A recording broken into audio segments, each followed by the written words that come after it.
मैं डॉक्टर चतुर सिंह, सहायक आचार्य हिंदी विभाग, MSc कॉलेज भरतपुर। आज BA पार्ट फर्स्ट के पाठ्यक्रम में निर्धारित कबीरदास जी की सुमिरन को अंग से जो साखियाँ हैं उनकी व्याख्या प्रस्तुत कर रहा हूँ। कबीर सुमिरन सार है और सकल जंजाल, आदि अंत सब सो दिया, दूजा देखो काल। कबीरदास जी की ये पंक्तियाँ या ये साखी दरअसल दोहा छंद के निकट ही एक छंद है। ये सुमिरन को सार से यहाँ पर उद्धृत की गई है। इसमें कबीरदास जी कहते हैं कि एकमात्र प्रभु राम नाम स्मरण ही समस्त तत्वों का सार है और इसके अतिरिक्त हरि भक्ति के अन्य सांसारिक साधन जाल है, माया जाल की तरह है, जिनमें से निकलने का प्रयत्न करने पर मनुष्य और भी अधिक फंसता जाता है। मैंने सांसारिक साधनों का आदि और अवसान अर्थात अथ से इति तक या कहें आरंभ से अंत तक अवलोकन करके देख लिया है। वे सब काल के समान विनाशकारक हैं। यह विशेष रूप में रूपक अलंकार यहाँ पर प्रयोग किया गया है। अगली साखी है, चिंत्या तो हरि नाम की और न चिंता दास, जे कुछ चितवे राम बिन सोई काल की पास। चिंत्या तो हरि नाम की। कबीरदास जी कहते हैं कि भक्त को यदि कुछ चिंता रहती है तो केवल हरि नाम स्मरण की, अन्य कोई चिंता नहीं रहती। केवल प्रभु का नाम स्मरण ही भक्त की चिंता का विषय है और कोई नहीं। राम नाम के अतिरिक्त व्यक्ति जो कुछ चिंतन करता है वह मृत्यु के फंदे के समान है, अर्थात उसके नाश का कारण बनता है। तो व्यक्ति को राम नाम के चिंतन में ही लीन रहना चाहिए। इस मार्ग को छोड़कर तो विनाश ही विनाश देखने को मिलेगा। अंतिम पंक्ति में यहाँ निदर्शना अलंकार का प्रयोग हुआ है।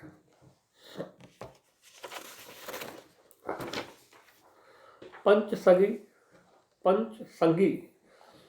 पिब पिब करे, छटाजु सुमिरै मन, आई सूत कबीर की पाया राम रतन। पंचसंगी पिब पिब करे, छटाजु सुमिरै मन, आई सूत कबीर की पाया राम रतन। पंचसंगी का यहाँ पर जो संदर्भ है वो हमारे पांचों इंद्रियों के लिए यहाँ पर प्रयोग हुआ है। श्रुति शब्द यहाँ विशेष रूप से आध्यात्मिक दार्शनिक क्षेत्र से लिया गया है, जो साधनावस्था के लिए प्रयोग किया जाता है। श्रुति साधनावस्था। कबीरदास जी की पांचों ज्ञानेंद्रियां एवं छठे मन ने प्रभु के प्रिय नाम की रट लगा रखी है और ऐसी स्थिति में कबीर अपनी समाधि अवस्था में पहुंच गए हैं, जहां उन्हें राम के अतिरिक्त और कोई नहीं सूझता। अतः वे कहते हैं कि मैंने राम रूपी रत्न प्राप्त कर लिया है।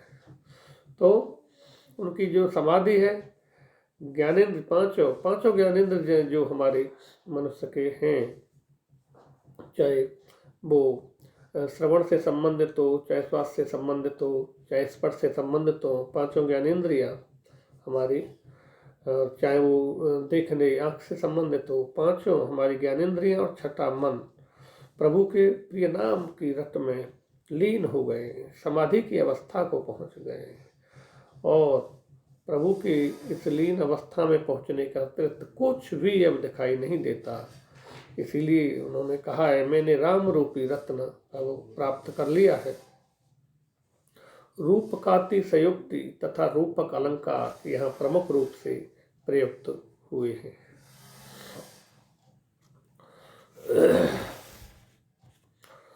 मेरा मन सुमिरै राम को, मेरा मन राम ही आहे।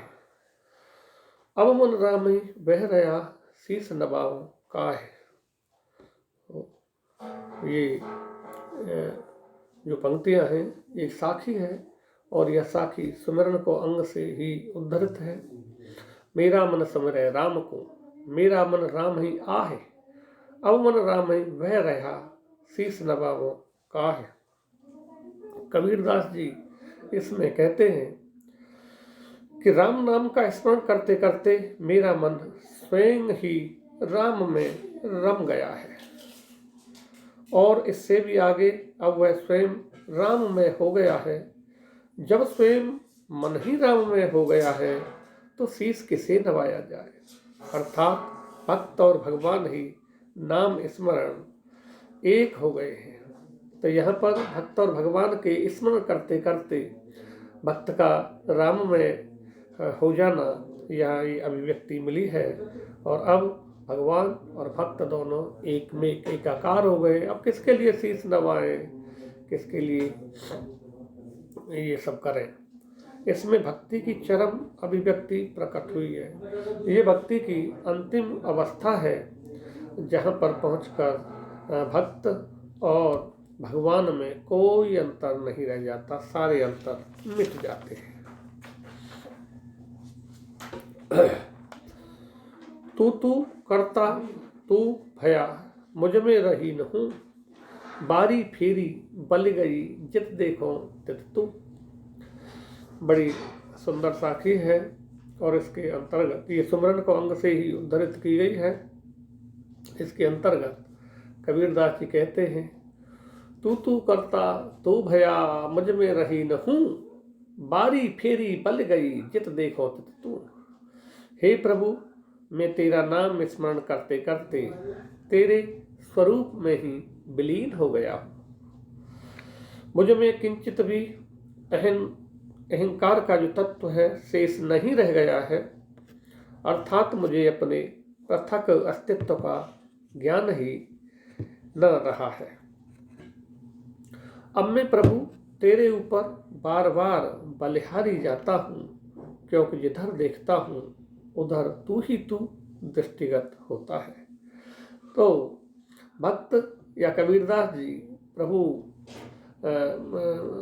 या भगवान पर जो बलिहारी हो रहे हैं वो इसलिए हो रहे हैं कि अब स्मरण करते करते उनमें वो पूरी तरह से विलीन हो गए, और उनका अहंकार है जो पूरी तरह से गल गया है, समाप्त हो गया है, और उनको अपने पृथक अस्तित्व का ज्ञान ही नहीं रहा। तो यह बात वो करते हैं, और इसीलिए प्रभु को वो जिधर देखते हैं उधर उनको प्रभु ही नजर आते हैं, और इस बात के पीछे प्रभु पर वो बलिहारी होते हैं। इसमें सर्वम खलविद ब्रह्म की भावना से साम्य प्रकट किया गया है।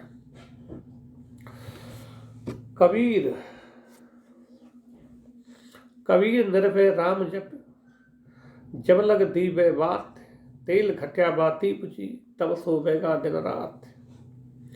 कबीरदास जी की यह साखी भी सुमिरन को अंग से उद्धृत है।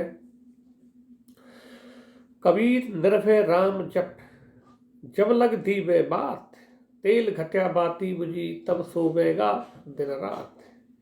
कबीर कहते हैं, हे मनुष्य, जब तक तेरे शरीर रूपी दीपक में जीवन रूपी वर्तिका है, तब तक तू सांसारिक भ्रमों एवं चिंताओं से मुक्त होकर राम नाम का स्मरण कर।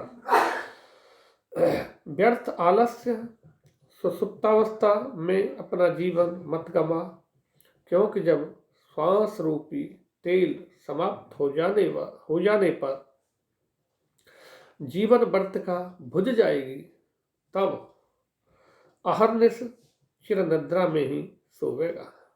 अर्थात प्रभु भक्ति के लिए तुझे यह जीवन मिला है। तो कबीरदास जी इस जीवन में, इस जीवन को व्यर्थ न गंवाने के संदर्भ में यहाँ अपना संदेश या उपदेश दे रहे हैं कि भाई इस जीवन को यूं ही व्यर्थ में समाप्त मत करो। जीवन की सांसें टूट जाएंगी तो फिर तो सोना ही सोना है। इसलिए आज जब जगे हुए हो, जीवन की सांसें चल रही हैं, तो ऐसे में तुम और प्रभु का नाम लो, समस्त चिंताओं से मुक्त होकर केवल प्रभु स्मरण पर ही ध्यान दो, ताकि जीव का उद्धार हो सके, जीव को मुक्ति मिल सके। क्योंकि इस संसार में रहते हुए प्रभु स्मरण में लीन न हुए तो जीव को मुक्ति नहीं मिलेगी, मोक्ष नहीं मिलेगा। वो दुनिया भर के सांसारिक इन जो मायाजाल है, यहाँ से इनके कर्म फल में बंधकर फिर निरंतर तरह तरह के कष्टों में जन्म लेता रहेगा, तरह तरह के कष्टों को प्राप्त करेगा। इस साखी में रूप का अतिशयोक्ति अलंकार प्रयुक्त हुआ है।